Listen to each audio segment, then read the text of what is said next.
സംസ്ഥാന കൈത്തറി വികസന കോർപ്പറേഷനിൽ അനധികൃത നിയമനങ്ങൾ. രാഷ്ട്രീയ സ്വാധീനത്താൽ മാനദണ്ഡങ്ങൾ മറികടന്ന് അധിക തസ്തികകൾ സൃഷ്ടിച്ചാണ് നിയമനം നടത്തിയിരിക്കുന്നത്. ഹാൻവീവിൽ പുതിയ നിയമനം പാടില്ലെന്ന വ്യവസായ വകുപ്പ് സെക്രട്ടറിയുടെ ഉത്തരവ് മറികടന്നാണ് 12 പേരെ നിയമിച്ചിരിക്കുന്നത്.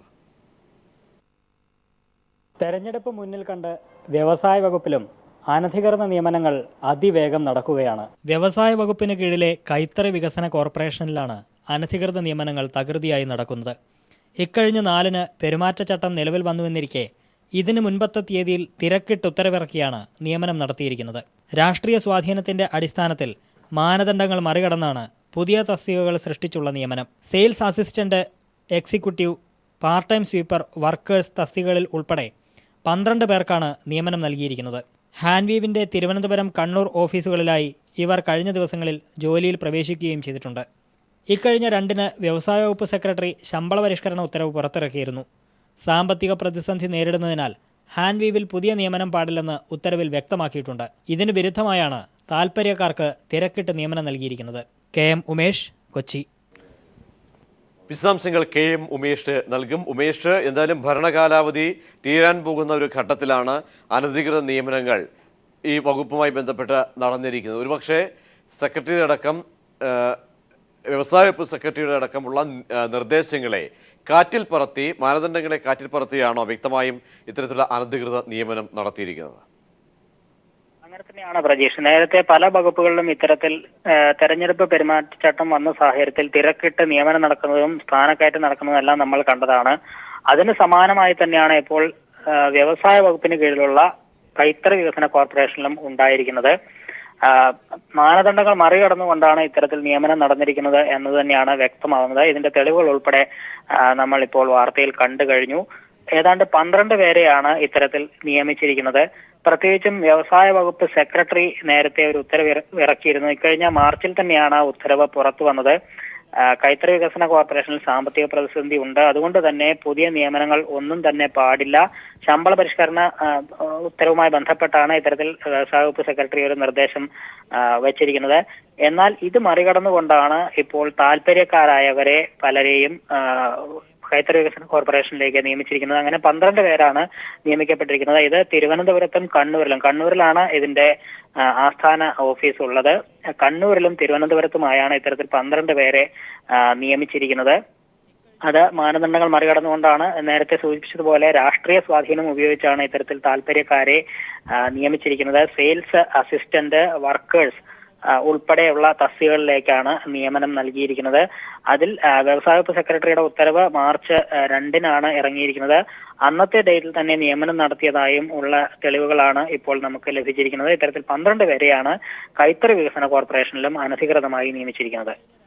കൈത്തറി വികസന കോർപ്പറേഷനിൽ അനധികൃത നിയമനം, അധിക തസ്തിക സൃഷ്ടിച്ചുകൊണ്ടാണ് അധിക നിയമനങ്ങൾ നടത്തിയിരിക്കുന്നത്. വിശദാംശങ്ങളാണ് ഉമേഷ് നൽകിയത്. CPM സംസ്ഥാന കമ്മിറ്റി യോഗം ഇന്ന് AKG സെന്ററിൽ ചേരും. ജില്ലാ കമ്മിറ്റികൾ നൽകിയ സ്ഥാനാർത്ഥി പട്ടിക യോഗം ചർച്ച ചെയ്യും. പ്രതിപക്ഷ നേതാവ് VS അച്യുതാനന്ദനും പോളിറ്റ് ബ്യൂറോ അംഗം പിണറായി വിജയനും തെരഞ്ഞെടുപ്പിൽ മത്സരിക്കണമെന്ന് ഇന്നലെ ചേർന്ന സംസ്ഥാന സെക്രട്ടേറിയറ്റ് നിർദ്ദേശിച്ചു.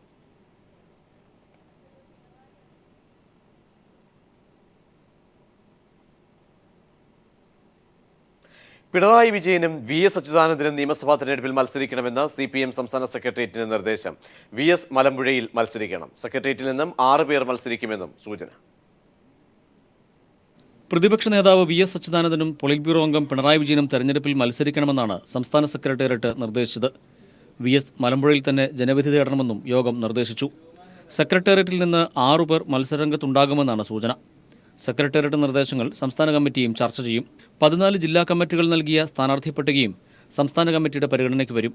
ഒന്നിലേറെ സ്ഥാനാർത്ഥികളുടെ പേര് ഉൾപ്പെടുത്തിയിട്ടുള്ള മണ്ഡലങ്ങളിൽ വിജയസാധ്യത കൂടി പരിശോധിച്ചായിരിക്കും സംസ്ഥാന കമ്മിറ്റി തീരുമാനം കൈക്കൊള്ളുക. സംസ്ഥാന കമ്മിറ്റിയുടെ നിർദ്ദേശങ്ങൾ കൂടി ഉൾപ്പെടുത്തി പട്ടിക വീണ്ടും ജില്ലാ കമ്മിറ്റികൾക്ക് അയച്ചു നൽകും. ജില്ലാ കമ്മിറ്റിയുടെ അന്തിമ പരിശോധനയ്ക്ക് ശേഷം സംസ്ഥാന സെക്രട്ടേറിയറ്റ് 16-ന് വീണ്ടും ചേർന്ന് സ്ഥാനാർത്ഥി പട്ടികയ്ക്ക് അന്തിമ രൂപം നൽകും. News bureau, Thiruvananthapuram. സ്ഥാനാർത്ഥി നിർണയത്തിനായി BJP തെരഞ്ഞെടുപ്പ് കമ്മിറ്റി യോഗം ഇന്ന് ചേരും. പ്രധാന നേതാക്കൾ മത്സരിക്കുന്ന മണ്ഡലങ്ങൾ നേരത്തെ തീരുമാനിച്ചിരുന്നു. മറ്റ് മണ്ഡലങ്ങളിലെ സ്ഥാനാർത്ഥികളെയാണ് ഇന്ന് തീരുമാനിക്കുക. തുടർന്ന് RSS നേതൃത്വവുമായുള്ള ചർച്ചകൾക്ക് ശേഷം തെരഞ്ഞെടുപ്പ് കമ്മിറ്റി തയ്യാറാക്കുന്ന പട്ടികയിൽ BJP കേന്ദ്ര നേതൃത്വമാണ് അന്തിമ തീരുമാനമെടുക്കുക. BDJSന് നൽകുന്ന മണ്ഡലങ്ങൾ സംബന്ധിച്ചും ഇന്നത്തെ യോഗം ചർച്ച ചെയ്യും. രാവിലെ 11-ന് തിരുവനന്തപുരത്താണ് യോഗം ചേരുക. നിയമസഭാ തെരഞ്ഞെടുപ്പിന് ദിവസങ്ങൾ മാത്രം ബാക്കി നിൽക്കെ തലസ്ഥാനത്ത് കോൺഗ്രസിൽ നിന്നും കൂട്ടരാജി. കോവളം, തിരുവല്ലം ബ്ലോക്ക് കമ്മിറ്റികളിൽ നിന്നായി 100ഓളം പ്രവർത്തകരാണ് രാജിവെച്ചത്. മന്ത്രി വി എസ് ശിവകുമാറിന്റെയും DCC പ്രസിഡന്റ് കരകുളം കൃഷ്ണപിള്ളയുടെയും നയങ്ങളിൽ പ്രതിഷേധിച്ചാണ് രാജി. കോൺഗ്രസ് സംഘടനാ തെരഞ്ഞെടുപ്പിൽ മുതിർന്ന നേതാക്കളെ അവഗണിച്ചതിൽ പ്രതിഷേധിച്ചാണ് തിരുവനന്തപുരത്ത് 100ഓളം കോൺഗ്രസ് പ്രവർത്തകർ പാർട്ടി വിട്ടത്. DCC അധ്യക്ഷൻ കരകുളം കൃഷ്ണപിള്ളയുടെയും മന്ത്രി VS ശിവകുമാറിന്റെയും അനുയായികളെ മാത്രമാണ് പുനഃസംഘടനയിൽ DCC സെക്രട്ടറിമാരാക്കിയതെന്ന് കൂട്ടരാജിക്ക് നേതൃത്വം നൽകിയ തിരുവല്ലം ബ്ലോക്ക് ജനറൽ സെക്രട്ടറിയും ഐ ഗ്രൂപ്പ് നേതാവുമായ കല്ലിയൂർ മുരളി ആരോപിക്കുന്നു. കോൺഗ്രസിന്റെ ഒരു ബൂത്ത് പ്രസിഡന്റ് പോലും ആയിട്ടില്ലാത്ത ആളുകളാണ് ഇന്നത്തെ പല ജില്ലാ സെക്രട്ടറിമാരും. ശ്രീ VS ശിവകുമാറിന് കരിമീൻ വാങ്ങിക്കൊടുക്കുന്നവനും അയാളുടെ ദിവസവും പോയി മോഹം കാണിക്കുന്നവരും അയാളുടെ വാത്സല്യ പുത്രന്മാരായിട്ടുള്ള ചില ആളുകളെയും ബന്ധുക്കളെയും അഭിഹിതമായി ജില്ലാ സെക്രട്ടറിമാരായി വെച്ചിരിക്കുകയാണ്. ഞങ്ങളെപ്പോലെയുള്ള സീനിയർ ആയിട്ടുള്ള ആയിരക്കണക്കിന് ആളുകളെ തഴഞ്ഞുകൊണ്ടാണ് ഇത് ചെയ്തിരിക്കുന്നത്. തിരുവല്ലം, കോവളം ബ്ലോക്ക് കമ്മിറ്റികളിലെയും കല്ലിയൂർ മണ്ഡലം കമ്മിറ്റിയിലെയും കർഷക കോൺഗ്രസിന്റെയും പ്രധാന ഭാരവാഹികളടക്കമുള്ള പ്രവർത്തകരാണ് കൂട്ടമായി രാജിവെച്ചത്. നിയമസഭാ തെരഞ്ഞെടുപ്പിൽ UDFനെതിരെ പ്രവർത്തിക്കുമെന്ന് ഇവർ പറയുന്നു. തിരുവനന്തപുരത്ത് UDF വരുന്ന തെരഞ്ഞെടുപ്പിൽ ശക്തമായ തിരിച്ചടി നേരിടും. അതിന്റെ ഉത്തരവാദിത്വം ശിവകുമാറിനും DCC പ്രസിഡന്റ് കരകുളം കൃഷ്ണപിള്ളയ്ക്കും തന്നെയായിരിക്കും. പാർട്ടി പുനഃസംഘടനയോടെ തന്നെ ജില്ലയിലെ കോൺഗ്രസിൽ പ്രശ്നങ്ങൾ രൂക്ഷമായിരുന്നു. തെരഞ്ഞെടുപ്പിന് ദിവസങ്ങൾ മാത്രം ബാക്കിയിരിക്കെയുള്ള പ്രവർത്തകരുടെ കൂട്ടരാജി പാർട്ടിയെ കൂടുതൽ പ്രതിസന്ധിയിലാക്കും. News bureau, Thiruvananthapuram. വയനാട്ടിൽ കോൺഗ്രസ് MLA-മാർക്കെതിരെ പാർട്ടിയിൽ പടയൊരുക്കം. പട്ടികവർഗ സംവരണ മണ്ഡലമായ ബത്തേരി, മാനന്തവാടി എന്നിവിടങ്ങളിൽ നിലവിലെ MLA-മാർക്ക് വീണ്ടും സീറ്റ് നൽകുന്നതിനെതിരെയാണ് പ്രതിഷേധം രൂപപ്പെട്ടിരിക്കുന്നത്. ബത്തേരിയിൽ IC ബാലകൃഷ്ണനെതിരെ കുറുമ സമാജവും കോൺഗ്രസ് നേതാക്കളും പരസ്യമായി രംഗത്ത് വന്നു. വയനാട്ടിൽ കുറുമ സമാജം മേഖലാ സമ്മേളനങ്ങൾ വിളിച്ചുകൂട്ടുകയാണ്. IC ബാലകൃഷ്ണൻ MLA-ക്കെതിരെ ശക്തമായ പ്രതിഷേധത്തിലാണിവർ. തങ്ങളുടെ സമുദായത്തോട് MLA നീതി പുലർത്തിയില്ലെന്നാണ് ആക്ഷേപം. അദ്ദേഹം സ്വന്തം സമുദായത്തിൽപ്പെട്ട ആളുകളോടല്ലാണ്ട് ആദിവാസികളെ തന്നെ മറ്റ് ഗോത്രത്തോട് എത്രത്തോളം നീതി പുലർത്തി എന്നുള്ളത് അദ്ദേഹം സ്വന്തം മനസാക്ഷിയോട് ചോദിക്കേണ്ടതാണ്. കുറുമർ ഏറെയുള്ള ബത്തേരി മണ്ഡലത്തിൽ ഈ വിഭാഗത്തിൽ നിന്നുള്ള ഒരാളെ മത്സരിപ്പിക്കണമെന്നാണ് ഇവരുടെ ആവശ്യം. ഇതിന് നേതൃത്വം നൽകുന്നത് DCC ജനറൽ സെക്രട്ടറിയും കുറുമ സമാജം ജില്ലാ വൈസ് പ്രസിഡന്റുമായ എടക്കൽ മോഹനനും ആദിവാസി വിഭാഗത്തിൽ നിന്നുള്ള ഏക KPCC ജോയിന്റ് സെക്രട്ടറിയായ MS വിശ്വനാഥനുമാണ്. IC ബാലകൃഷ്ണൻ വീണ്ടും മത്സരിക്കുന്നത് അംഗീകരിക്കാനാവില്ലെന്ന നിലപാടാണ് ഇവർക്കുള്ളത്. സമുദായത്തിന് അത് തിരിച്ചറിവ് വന്നു തുടങ്ങി. പൂർണ്ണമായും ശക്തമായി മുന്നോട്ട് പോയെങ്കിൽ മാത്രമേ ഈ ഗോത്രത്തെ പരിഗണിക്കുകയുള്ളൂ എന്ന പൂർണ്ണ ബോധ്യം സമുദായത്തിനുണ്ട്. മന്ത്രിസഭയിലെ ഏക വനിതാംഗമായിരുന്ന ജയലക്ഷ്മിയുടെ സ്ഥാനാർത്ഥിത്വത്തിനും ഭീഷണിയുണ്ട്. മന്ത്രി മറ്റു സമുദായക്കാരോട് വിവേചനം കാണിച്ചെന്നാണ് ആരോപണം.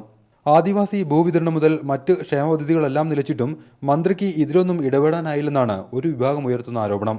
IC ബാലകൃഷ്ണനും PK ജയലക്ഷ്മിയും കുറിച്ച വിഭാഗത്തിൽ നിന്നുള്ളവരാണ്. ഒരേ സമുദായത്തിൽ നിന്നുള്ളവരെ വീണ്ടും പരിഗണിക്കുന്നതിൽ വിവേചനമുണ്ടെന്ന് കാണിച്ചാണ് ഇവർക്കെതിരെ കോൺഗ്രസിലും ഇതര ആദിവാസി വിഭാഗങ്ങളിലും പ്രതിഷേധമുയർന്നിരിക്കുന്നത്. DCCയിലെ പല പ്രമുഖരുടെയും പിന്തുണയോടുകൂടിയാണ് ഇത്തരം നീക്കങ്ങൾ. News bureau, Wayanad.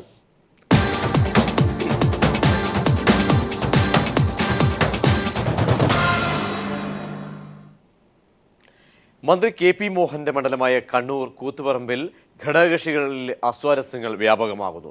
മാതൃകാപരമായ അടിസ്ഥാന സൗകര്യ വികസനം ഉറപ്പാക്കിയതായി UDF അവകാശപ്പെടുമ്പോൾ വികസനം തറക്കല്ലിടൽ മാത്രമെന്നാണ് പ്രതിപക്ഷത്തിന്റെ ആക്ഷേപം. കൂത്തുപറമ്പ് മണ്ഡലത്തിൽ നിന്നും 3303 വോട്ടിന്റെ ഭൂരിപക്ഷത്തിന് INL-ന്റെ SA പുതിയ വളപ്പിലിനെ പരാജയപ്പെടുത്തിയാണ് KP മോഹനൻ എന്ന മന്ത്രിപുത്രൻ നിയമസഭയിലേക്ക് എത്തിയത്. ജനതാദളിന്റെ ഏക MLA എന്ന നിലയിൽ മന്ത്രിസ്ഥാനവും KP മോഹനെ തേടിയെത്തി. മണ്ഡലത്തിന്റെ സമഗ്ര വികസനമായിരുന്നു തന്റെ ലക്ഷ്യമെന്ന് MLA എന്നതിലുപരി കൃഷി മൃഗസംരക്ഷണ വകുപ്പ് മന്ത്രി കൂടിയായ KP മോഹനൻ. എന്നാൽ പ്രതിപക്ഷ MLA-മാരുള്ള തളിപ്പറമ്പ്, മട്ടന്നൂർ മണ്ഡലങ്ങളിൽ 270 കോടി 300 കോടി രൂപ വികസനത്തിനായി ചെലവിട്ടപ്പോൾ മന്ത്രിമണ്ഡലത്തിൽ KP മോഹനൻ ചെലവിട്ടത് 246 കോടി രൂപ മാത്രമാണ്.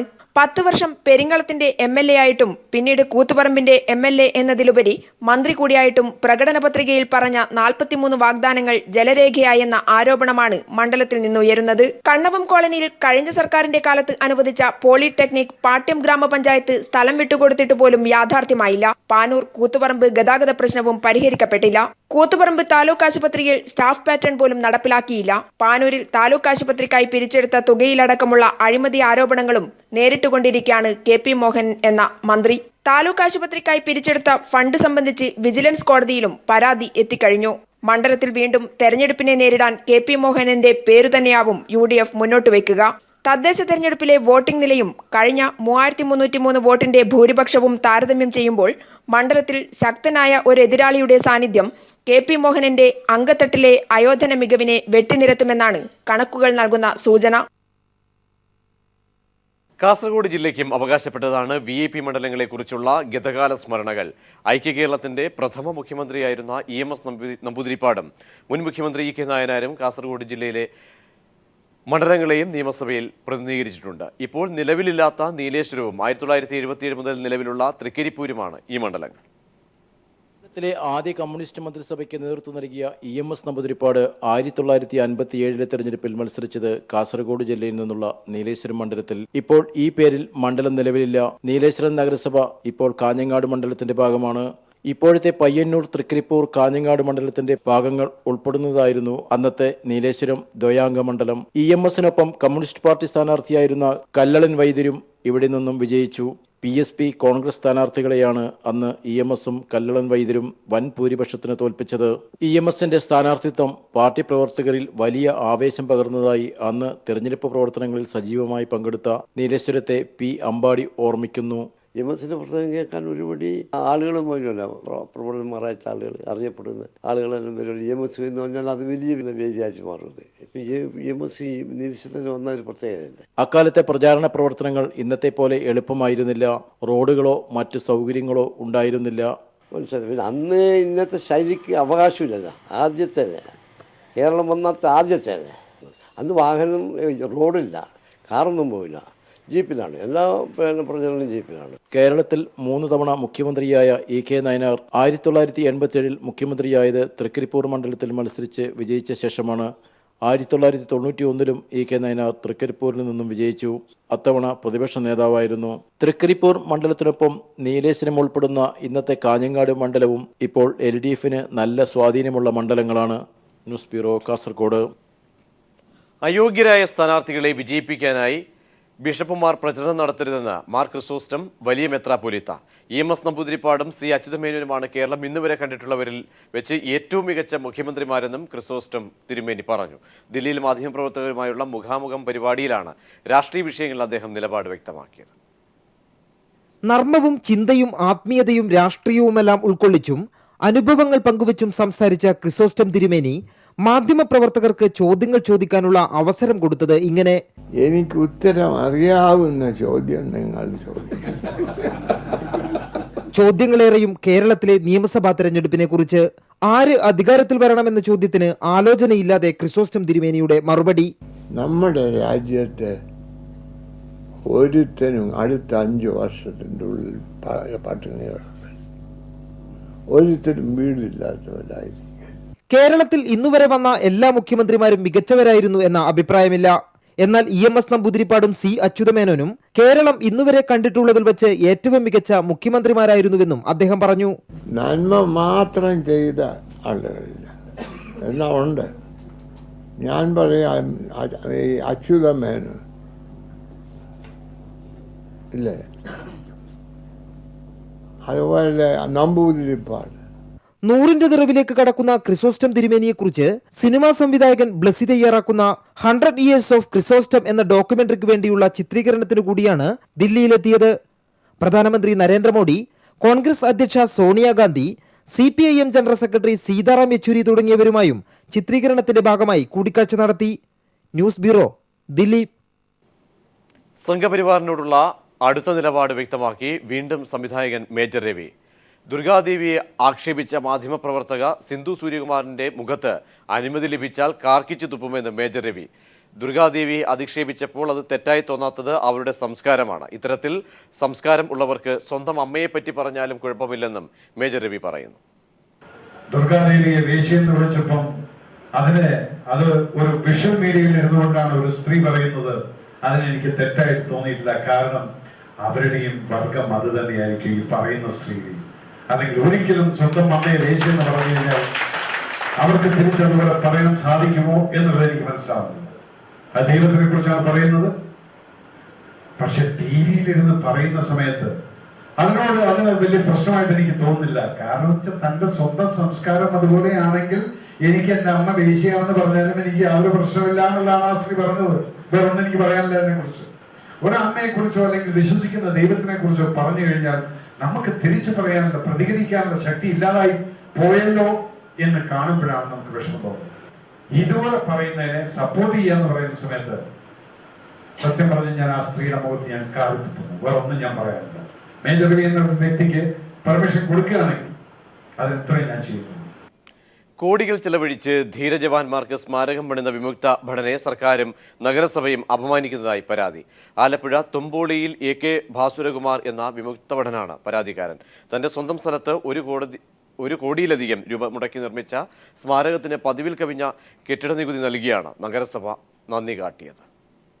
7 വർഷക്കാലം സ്വന്തം രാജ്യത്തിനു വേണ്ടി സൈന്യത്തിൽ സേവനമനുഷ്ഠിച്ചതിൽ നിന്നും ലഭിച്ച അനുഭവങ്ങളാണ് ആലപ്പുഴ തുമ്പോളി സ്വദേശി ഭാസുരകുമാറിന് വീരമൃത്യു വരിച്ച സൈനികർക്ക് വേണ്ടി ഒരു സ്മാരകം പണിയാൻ പ്രേരണ നൽകിയത്. ദേശീയപാതയോരത്ത് 16 സെന്റ് സ്വന്തം സ്ഥലത്ത് താജ്മഹൽ മോഡലിൽ സ്മാരകവും പണിതു. മുഖ്യമന്ത്രിയും സേനയിലെ ഉയർന്ന വ്യക്തികളും പങ്കെടുത്ത ചടങ്ങിൽ സ്വന്തം പണം മുടക്കി നാടിന് സമർപ്പിച്ച ഈ സ്മാരകത്തിന് കെട്ടിട നികുതി അടക്കമുള്ള ഇളവുകൾ നൽകുമെന്ന് മുഖ്യമന്ത്രി ഉറപ്പു നൽകിയിരുന്നു. എന്നാൽ ആലപ്പുഴ മുനിസിപ്പൽ സെക്രട്ടറിക്ക് മുഖ്യമന്ത്രിയുടെയും MPയുടെയും ഈ ശുപാർശ കത്തുകൾ ബാധകമായിരുന്നില്ല. സാധാരണ കെട്ടിടത്തിന് നൽകുന്നതിനേക്കാൾ കൂടുതൽ തുക ഫൈൻ ഇനത്തിൽ ഇയാൾ ഈടാക്കിയതായാണ് ഭാസുരകുമാർ പറയുന്നത്. മാറി മാറി വന്ന ഭരണകർത്താക്കൾ, മുനിസിപ്പൽ അതോറിറ്റീസ് പറഞ്ഞെങ്കിലും എനിക്ക് നഗരസഭ സെക്രട്ടറി പറയുന്നത് അത് തരാൻ യാതൊരു നിർവാഹവും ഇല്ലെന്നാണ് പറയുന്നത്. പെൻഷൻ ആനുകൂല്യങ്ങൾ അടക്കമുള്ള തുക ഉപയോഗിച്ച് നാടിന് തന്നെ മാതൃകയായ ഒരു വ്യക്തിയെ പ്രോത്സാഹിപ്പിക്കുന്നതിന് പകരം അപമാനിക്കുകയാണ് ചെയ്യുന്നതെന്നും ഇദ്ദേഹം പറയുന്നു. പക്ഷേ ഒരു ഇങ്ങനെ ഒരു കടമ ചെയ്തൊരു ആളെ അതൊരു ഇൻസൾട്ടാണ്. പ്രായാധിക്യമായ ഈ ദമ്പതികളുടെ ചികിത്സയ്ക്കും മറ്റും ഉപയോഗിക്കേണ്ട പണമാണ് ഇപ്പോൾ കെട്ടിട നികുതിക്കും മറ്റുമായി ഇയാൾ ഉപയോഗിച്ചുകൊണ്ടിരിക്കുന്നത്. ഇന്ത്യക്ക് വേണ്ടി മരണപ്പെട്ട 500-ലധികം ജവാന്മാരുടെ ചിത്രങ്ങളും മറ്റുമടക്കമുള്ള സമഗ്ര വിവരങ്ങളുമാണ് ഈ സ്മാരകത്തിൽ സൂക്ഷിച്ചിരിക്കുന്നത്. Shajahan, news bureau, Alappuzha. കൊല്ലത്ത് മാനേജ്മെന്റ് സ്റ്റാഫുകളെ തടഞ്ഞുവെച്ച കശുവണ്ടി തൊഴിലാളികളെ പോലീസ് അറസ്റ്റ് ചെയ്തു നീക്കി. അറസ്റ്റിലായ സ്ത്രീ തൊഴിലാളികൾ കൊല്ലം ഈസ്റ്റ് പോലീസ് സ്റ്റേഷനിൽ പ്രതിഷേധം തുടരുന്നു. കൊല്ലം പുന്തലത്താഴം സുജാത ഫാക്ടറി തൊഴിലാളികളാണ് താൽക്കാലിക തൊഴിലാളികൾക്ക് മാത്രം ആനുകൂല്യം നൽകാനെത്തിയ മാനേജ്മെന്റ് ജീവനക്കാരെ സ്ഥിരം തൊഴിലാളികൾ CA2വിന്റെ നേതൃത്വത്തിൽ തടഞ്ഞുവെച്ചത്. തങ്ങളറിയാതെ ഫാക്ടറി കൈമാറ്റം ചെയ്യാൻ ഫാക്ടറി ഉടമ ശ്രമിച്ചെന്നും കഴിഞ്ഞ 20 വർഷമായി പണിയെടുക്കുന്ന തൊഴിലാളികൾക്ക് നിയമപ്രകാരം ലഭിക്കേണ്ട ആനുകൂല്യങ്ങൾ നൽകണമെന്നും തൊഴിലാളികൾ ആവശ്യപ്പെട്ടു. ഇവിടെ ജോലിയില്ല. ഒന്ന് രണ്ടാമതെന്ന് പറയുന്നത് ഈ കമ്പനി വിറ്റ് ഞങ്ങളുടെ അവകാശം തന്നിട്ടില്ല, ഞങ്ങൾക്ക് കുടിശ്ശികയില്ല. ഞങ്ങളിത് ചോദിച്ച് ഇറങ്ങി മുതലാളിയുടെ വീട്ടിൽ ചെന്നപ്പോൾ ഞങ്ങളുടെ മുതലാളിയുടെ മോൻ പറയാൻ വയ്യാത്ത വാചകങ്ങളെല്ലാം പറഞ്ഞ് തിരിച്ചു വിട്ട്. ഞങ്ങൾ 10-20 വർഷം കൊണ്ട് കഷ്ടപ്പെട്ട അവകാശം ഇവിടെ കിടക്കുകയാണ്. ആ അവകാശം ഞങ്ങൾക്കൊന്നും തരാനില്ലെന്നൊരു മുതലാളിയുടെ മോൻ ഞങ്ങളുടെ മുഖത്ത് നോക്കി പറയുമ്പോൾ ഞങ്ങൾ എങ്ങനെ തൊഴിലാളികളും വരും? ഇവിടുത്തെ സ്ഥിരം തൊഴിലാളിയോ ഇവിടുത്തെ യൂണിയൻകാരോ അറിയാതെ ഈ ഫാക്ടറി മറ്റൊരു മുതലാളിക്ക് വിൽക്കുന്നതായിട്ട് എഗ്രിമെൻ്റ് എഴുതി. ഒരു 15 മുതൽ 20 വർഷം വരെ സ്ഥിരമായി ജോലി ചെയ്യുന്ന തൊഴിലാളിയാണ് ഇവിടെ ഉള്ളത്. അപ്പോൾ അവരുടെ ഈ പുതിയൊരു മുതലാളി വാങ്ങിയാൽ ഇവരുടെ ഈ അവകാശം ആര് കൊടുക്കുമെന്നുള്ളതിനെ പറ്റി ഈ മുതലാളിയോ വാങ്ങുന്ന ആളോ ഇതുവരെ പറഞ്ഞിട്ടില്ല. പ്രതിഷേധക്കാരെ പോലീസ് അറസ്റ്റ് ചെയ്ത് നീക്കി. കൊല്ലം ഈസ്റ്റ് പോലീസ് സ്റ്റേഷനിൽ എത്തിച്ചപ്പോൾ തൊഴിലാളികൾ അവിടെയും പ്രതിഷേധം തുടർന്നു. ന്യൂസ് ബ്യൂറോ, കൊല്ലം.